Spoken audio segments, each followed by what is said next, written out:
Operation रंडोरी बहक 1 अप्रैल 2020 कुपवाड़ा के Karen sector में भारी बर्फबारी के बीच सरहद की निगरानी कर रही इंडियन आर्मी को ड्रोन्स के जरिए लाइन ऑफ कंट्रोल के पास कुछ घुसपैठियों की मूवमेंट नजर आती है।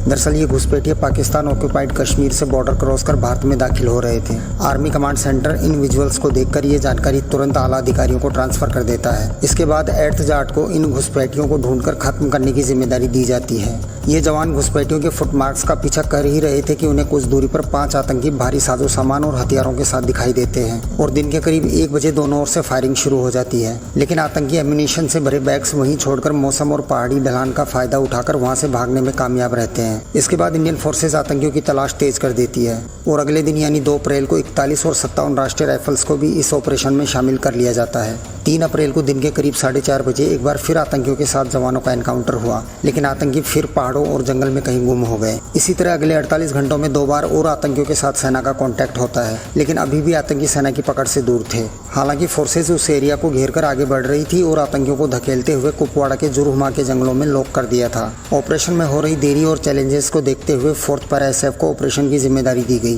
डैगर्स नाम से मशहूर 4th पैरा को माउंटेन वॉरफेयर, काउंटर इंसर्जेंसी और काउंटर टेररिज्म ऑपरेशंस में महारत हासिल है। ये स्पेशल फोर्स की वही यूनिट है जिसने 2016 में पाकिस्तान ऑक्यूपाइड कश्मीर में घुसकर सर्जिकल स्ट्राइक को अंजाम दिया था। इस यूनिट के 5 कमांडोज की एक टीम को हेलीकॉप्टर के जरिए 10,000 फीट की ऊंचाई पर उतारा गया।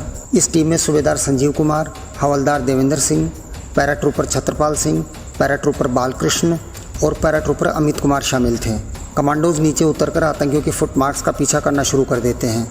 इसी दौरान 5 अप्रैल की सुबह संजीव कुमार, छत्रपाल सिंह और अमित कुमार पहाड़ के टॉप पर जमी सख्त बर्फ को गलती से चट्टान समझकर खड़े हो गए। बर्फ की ये सतह वजन के कारण टूट जाती है और ये कमांडो 150 फीट गहरी खाई में जा गिरते हैं। बर्फ की वजह से इनकी जान तो बच गई थी, लेकिन ये बुरी तरह इंजर्ड हो गए थे। बाद में जब इनका एक्सरे किया गया तो पता चला कि गिरने की वजह से इनके शरीर की कई हड्डियां टूट गई थी, लेकिन अभी इससे भी बुरा होना बाकी था। दरअसल ये जिन आतंकियों को ढूंढ रहे थे वो भी इसी नाले में ठीक उसी जगह छिपे थे जहां ये कमांडो गिरे।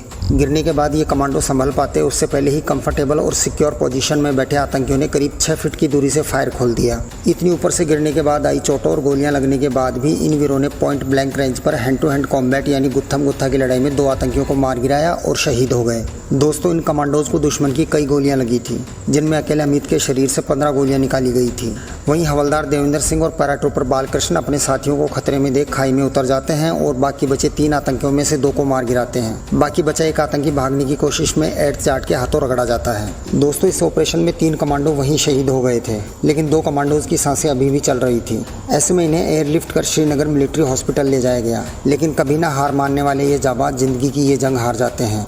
दोस्तों, जब ये जाबाज मौत के सामने गरज रहे थे तभी इनके ठीक ऊपर उड़ रहा इंडियन आर्मी का एक क्वाडकॉप्टर इस पूरी लड़ाई को कवर कर रहा था। और जब इस वीडियो को देखा गया तो रोज मारकाट से गुजरने वाले आर्मी के जवान और ऑफिसर्स इन कमांडोज का शौर्य देखकर दंग रह जाते हैं। आप इससे अंदाजा लगा सकते हैं कि इन वीरों ने किस दर्जे की वीरता दिखाई थी। इंडियन आर्मी की हिस्ट्री में जब भी क्लोज कॉम्बैट की बात की जाएगी तो ऑपरेशन रंडोरी बहक टॉप पर होगा।